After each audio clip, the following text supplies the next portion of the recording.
traveling around the globe for the gospel of Jesus Christ. Welcome to God's View.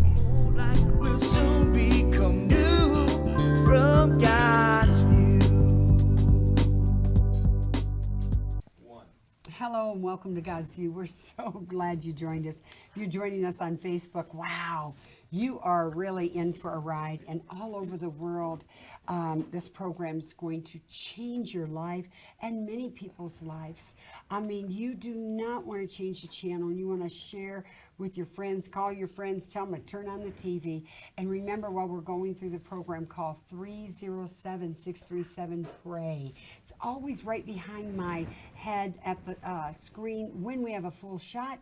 Always periodically across the bottom of the screen, because it's very important to us that we see your breakthrough and that you do not go through things alone. You know, our heart here at God's View is not to get dressed up and just do a TV show, but it's to see everything in your life to encourage you to be everything Jesus died for you to be. And then there's lost people that watch us, and there's prisoners, and there's all kinds of different walks of life, and we welcome you. We are so glad you joined us. Your life will never be the same if you don't keep going past the channel, okay? Just stay parked right there, because it was no accident that you tuned into us today. I know there's going to be something powerful happen in your life. With that said, I'm Charlene back to Marion, your God's View host. And this is Stephanie Besh. We have Priscilla Pruitt. We have, you'll never believe what I was just going to call you. I've called you a lot of things. I was going to call you Amy Grant. Oh my gosh! Is that the craziest thing? God is saying, yeah, God, I love her. God is saying, maybe God saying something. Well, anyways, it's Lana Gardner.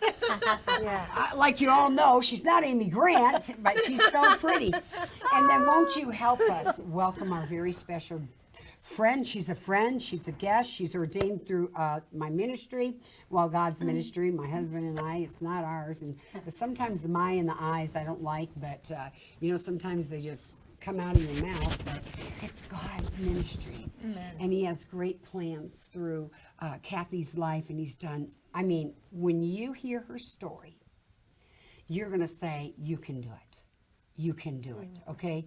You can do all things. It doesn't matter where you're at right now today. Do you hear me? I don't care if you're out there prostituting, if your parents are selling you, if you're so addicted to drugs right now that if you're lesbian, homosexual. I mean, Kathy lived with a woman for 18 years, I mean, because of the abuse. And listen, this is, you are going to be set free, okay? Yes. Welcome, Amen. Kathy. Thank you, sweetie.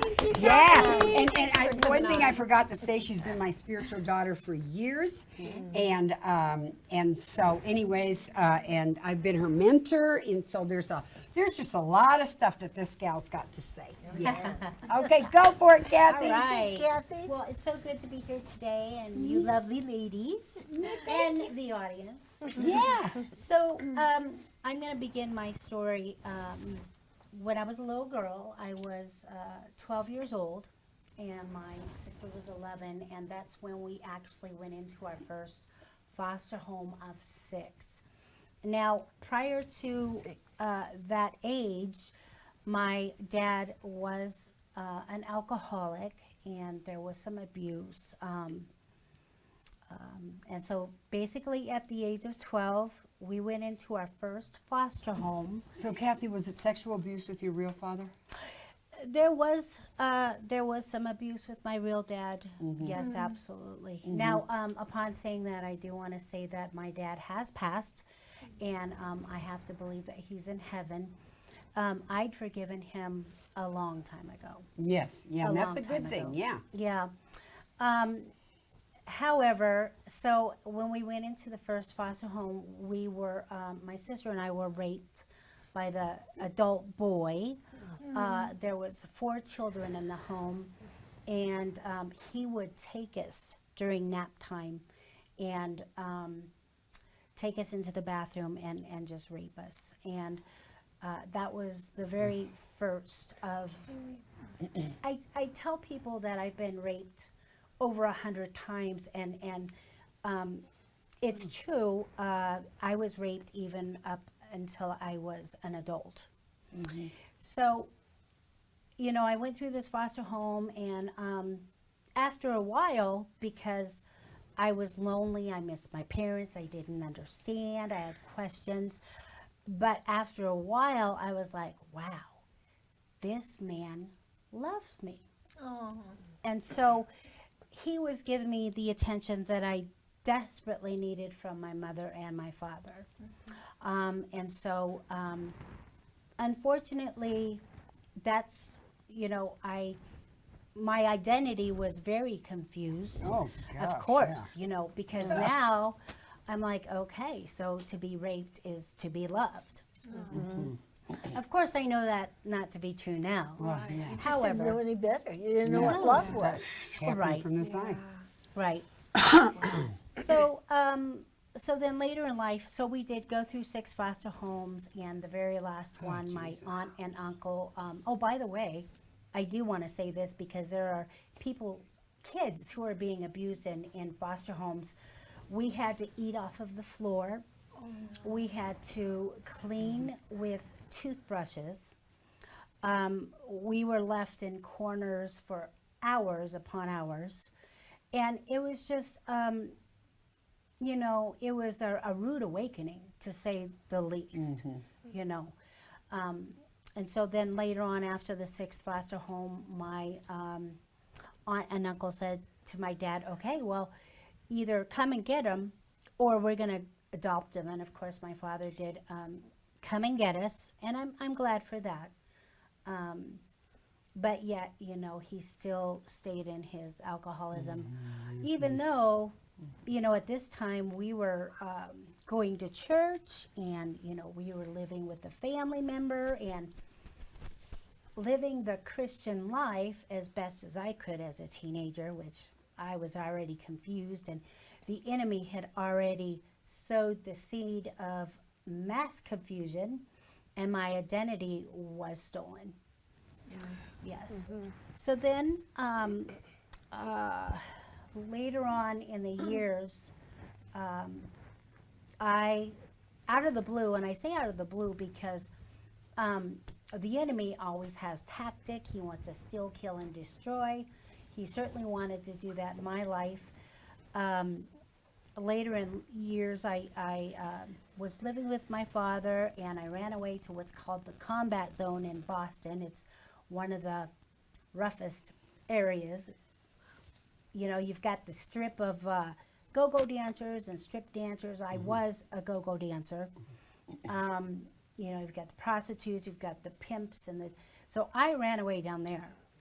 And what had happened was, years later, I came to understand that the enemy sowed a seed in this one situation to where a female and a male wanted to get with me sexually.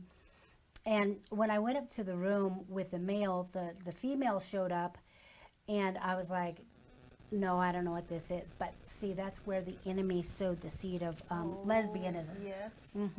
Amazing, isn't it? One little flame, one little time. Oh, There's yeah. that spirit goes right in. Absolutely, and you open that door, and boy. Kathy, were you doing drugs? Were you addicted at that time, or you were Nope. not addicted then? Okay. No, I had tried marijuana, you know, Quaaludes, things of that nature, but that was later on down the road. Okay. So then I'm guessing 17-ish, really a teenager, and I'm in Denver, and out of the blue, really it wasn't out of the blue, I decide I'm going to find love, because I've been searching for love my entire life. In all the wrong places. Oh yeah, in all the wrong places. Thanks to the enemy. But he's such a liar. Yes. So out of the blue, I get this thought of going to gay bars. And that had never been in me. I'd never, but of course he sowed that seed way back when, see? And yeah, the Lord showed me that. So at first it was just experimenting, you know. I called myself bi after a while, you know, and then later on, of course, because I hated all men, then I became a full-fledged lesbian, and I lived that life for 18 years. So did you prostitute at the truck stops and everything before this relationship with the woman, or after, or? Now that's very interesting, and I'm so glad you brought that up, because this is how the enemy works. He destroys identity. Oh, And yeah. so I was so shattered that there was a portion of my life where I was actually a lesbian, but I was prostituting No. because my girlfriend at that time, I was with her for 8 years. My birthday gift was crack cocaine. That was my birthday gift. Oh, great. Wow. And of course, you know, prior to that, I was not prostituting. But then later on, because I was addicted now, and I needed the money. yeah, I needed the money, and so and God's grace is so deep that I did not contract any diseases. Are Thank you you, kidding Jesus. me? I Wow. did not get My. pregnant. Wow. He really kept me Protected you. safe. Yeah, you yes. know you'd be just sitting right here today. Wow. You That's know right. Yes, that. yes. Yes. And so I did live the lesbian lifestyle for 18 years. I was a crack addict for 14. Stone crack addict. Oh, I lost my daughter because of it. They didn't know it was drugs. I'd left her with a babysitter who I didn't come home, and I should have. And it was really, I was drunk off my butt, and it was due to drugs, though, but they didn't know that. It doesn't matter. So then I lost my oldest daughter, Ashley, which you know very well. Yeah. And honestly, I fought to get her back, because the cycle in the family is extremely dysfunctional, and And basically, everybody lost their children. Didn't all of your? not all of them. Not all of them? Okay. Two of them Two. have not. Two Okay. of my sisters, and I'm the oldest of 8. Wow. Okay. Oldest of 8. Yeah. Now, did the abuse happen to your siblings as well? Yes. So Mm-hmm. Christy, my sister, she was with me. We grew up together. And so whatever I went through, she went through. Chrissy's a Only in the sweetie. foster home. Oh yeah. Yeah, she's she a is. sweetie. She's a really. I love yeah. you. Yeah, she's a sweet girl. Yeah. And so then, Well, when did you have the baby? so I have 2. I have an older daughter, which, okay, so, Out of wedlock. oh yes, Yes. yes. I've never been married. You know, God's got His timing and Yeah. the man for me. Did you have the baby during the baby during drugs, during the I mean, Yeah. wasn't, Good question. I know, yeah, because I know this You story. know but- the story. But did you? Yeah. What? Where? Like Alana's good question. Like, Yeah. where these children come in at? Okay, so my oldest daughter, I actually, I was raped. I say it that way because I would always call on him to come and save me, although that's a story in itself. Oh God, that is. But I'm I, skipping lots, but Oh, you have yeah. to for this. yeah. So I asked him to get me some alcohol on the way to his farm, where his parents lived, and by the time I got there, I was absolutely drunk, and so I call it rape because I was out of my mind. I had no knowledge of anything. So then I had my daughter, and I couldn't even raise her because by that time, all I cared about was running, and I ran by Right. partying. I mean, partying hard. And I drugs. Yep. Yeah. Oh yeah, drugs and alcohol and the bar, and that's all I cared about. That's all I cared about. And so, unfortunately, I did not raise my oldest daughter. Now, my next daughter, who's 27, I slept with a total stranger for crack, And then, I became pregnant, I conceived. And now Ashley, I fought for because I'd lost her, later on in life due to drugs. But, so, out of wedlock, never been married, and just living the party life, the drug life, the prostitution.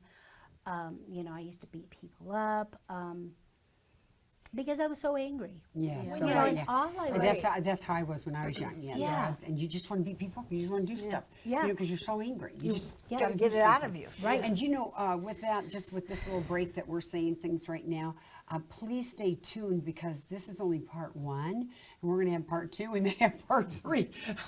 Don't know, but we are going to have part 2. Right, we're going to go right into another one, especially those of you that are watching live Facebook. So when did you realize that none of these things were fulfilling you? And like, when were you like hitting rock bottom? Oh, Well, really rock bottom was, even though I got my daughter back, that didn't cure, the void. addiction at all. And the pain. And Yeah. so rock bottom was actually here in Cheyenne was rock bottom. And so I can tell you what happened. I was smoking crack cocaine on the way from here to Denver, from Denver to here with my daughter in the car. Wow. I mean, she was just hooked. just That's beyond that's what hooked. you- I mean, it's Yeah. just, it's But God, but God. Amen. Yes, one day set you free. He did. He did. Walmart. Yes. Tell me about it. Okay. Yes. So what happened was I was working at Walmart, and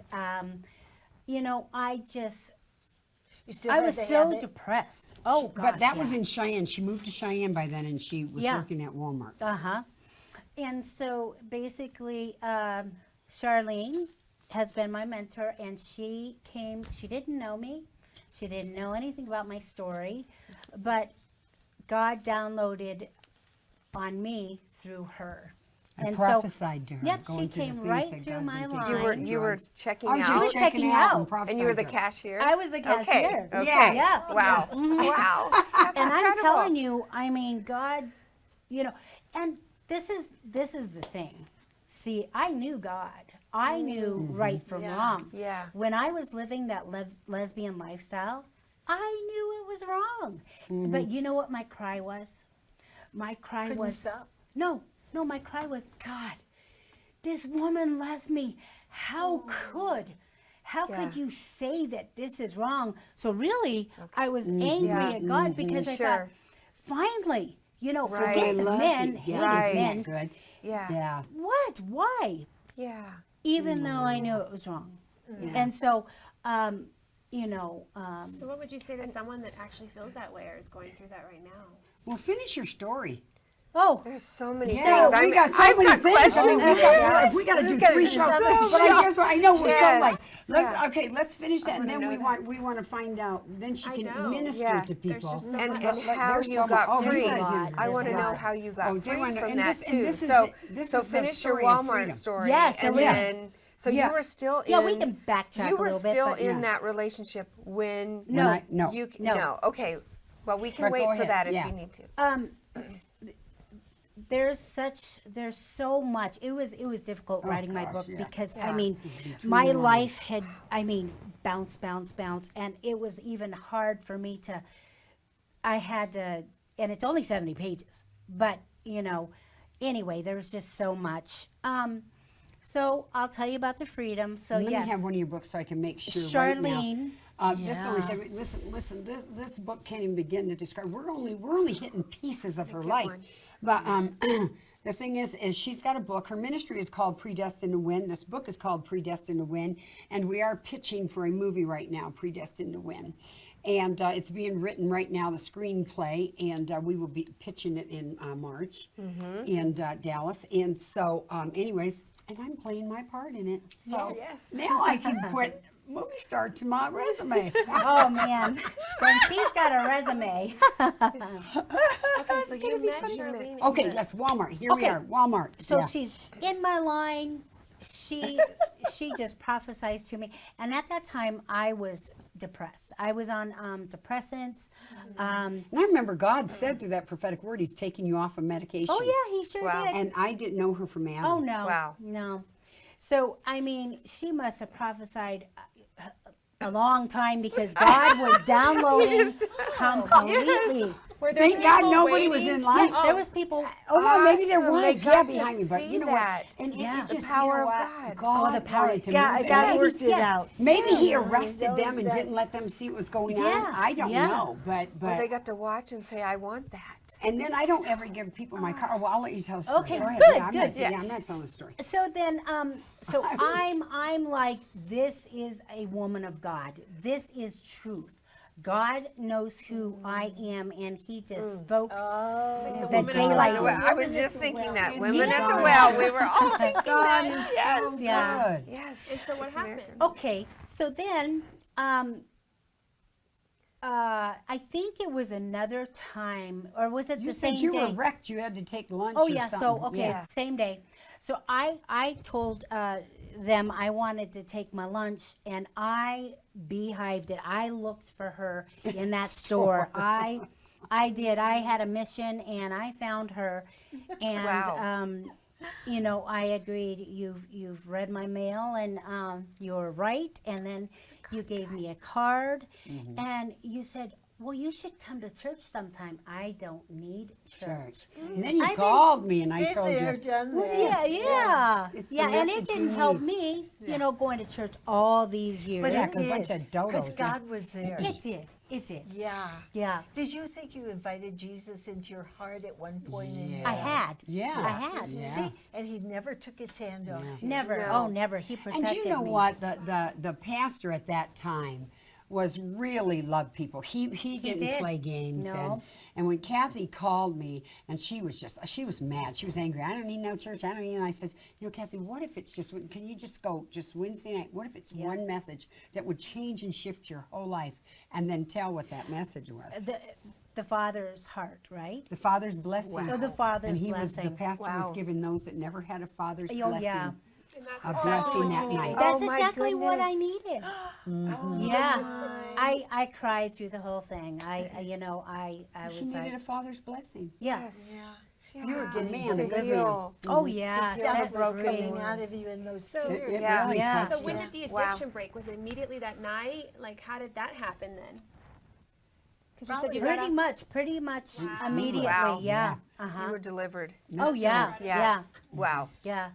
And then you don't know this story, Charlene, but we have a friend, her name is Laura, and one day she came over to my house and I was caught smoking a cigarette, and you know what? That did it for me. I was like, so from that day on I stopped smoking cigarettes. Wow. Yeah. I was so embarrassed. Wow. But God's so faithful. Yeah. isn't he is so faithful. So, and then, you know, the story goes on, you know, she became my mentor for, gosh, 7 years. I've known you, you know, more than 20. Wow. But all of my siblings pretty much have been in some sort of abuse, one way or the other. It's tough. People, when you live an abuse lifestyle, you know, sometimes, you know, when you tell your story or when I would tell my story, I had a friend in my life said, can that really, how can this be? Is this really true? And because when you've lived this perfect little house on the prairie life or leave it to Beaver, it's hard to believe. But when you've lived something like that, it's brutal. And when you say something, can I say something? I mean, listen, it didn't destroy me. Listen, I'm a tough cookie. But here's what it does do. You know, it makes a person feel like they're being raped again, that they're lying again, that nobody believed them again, that you've betrayed them, they're betrayed again. Because of, you say, how can this be? It's almost like a little child coming and telling their parent, you know, Dad just raped me, and they just ignore it. You know, and so when you say this to somebody that has a life of just craziness, you know, Kathy, you know, my life was not as bad as Kathy's, but you know, abuse is abuse. Yes. All of this is the same, no matter whether, I had I had a crazy life too, but it's hard when people say things like that. And so I just wanted to make sure if people listen to a testimony that they just listen and they just, it's great to ask a bunch of questions, but to sit there and make you feel like you're in some kind of lie or it's not true. Right. It's like being hit all over again. Yes. You know what I Yes. mean? You're always searching for love. When did you finally feel that? Was it when you went to church that night and you had that revelation of the Father's blessing? I just want to know when you were like, this is love. Yes, it was. It was just I began to go to church and start to trust people. God, And just start did to trust so the Father, much. and Wow, much. and it's His abounding love. It's His perfect love that does cast out all fear. Because I was definitely ran by fear, the enemy made sure of that. Yeah. But it was really at that moment that I felt that. And when did you end the relationship with everybody else that you were in? Well, actually, I'd ended the lesbian lifestyle long ago. That's awesome. Yeah, and God did that because that was 18 That was God. years. Wow. Wow. That's 2 incredible. minutes. We're going to be back with Kathy. We just want to bring people to the Lord. Yes. And then we're going to be right back with Kathy Hewitt talking about, I don't have, where's that book again? What did I do with that book? there you go. We're going to be talking about predestined to win. So stay tuned. And for you that's watching it the next week and the next week or wherever it's going, you'll want to watch the second part. But listen, you heard Kathy's story. That the gifts of God are so powerful, and that's why we can never back down, and that's why I will never stop bringing you to the Lord or prophesying through these cameras, because did you hear her story? God sent a person, a broken girl from Detroit that now knew Jesus, in to prophesy, and do you see the ripple and the Yes. domino, what Yes. happened in her life? Hallelujah. Yeah. And how many Kathy? It can happen to you. Right. But you first got to say, Jesus, come into my life. And if you got to say, send me someone like her, send me someone, send me a prophet, send me a woman or a man of God to help me, He will do that. You may be backslidden. You may have known Jesus, like Kathy said, she knew what was right and wrong, but she was so addicted and so gone by then. But you're never too gone. Because right. God is right Amen. there to bring you and bring you Amen. back. He takes the backslider back. Please, just say Jesus. Just call on His name, because I don't have time. If you just say Jesus and fall on your knees, He will come into your life, because all who call on His name will be saved. That's right. And please call the prayer lines and let us know. And then cry out and say, baptize me with the fire and the Holy Ghost. And you know what? And you'll get your heavenly language, and it'll get you through so many things. It'll be your 911 to God. right. We love you, and we want the best for you. God wants the best for you. Listen, we got to go. It's goodbye for today. God does have a view. God does have a view personally for you. Mwah. Join us. Going around the globe for the gospel of Jesus Christ. Welcome to God's View.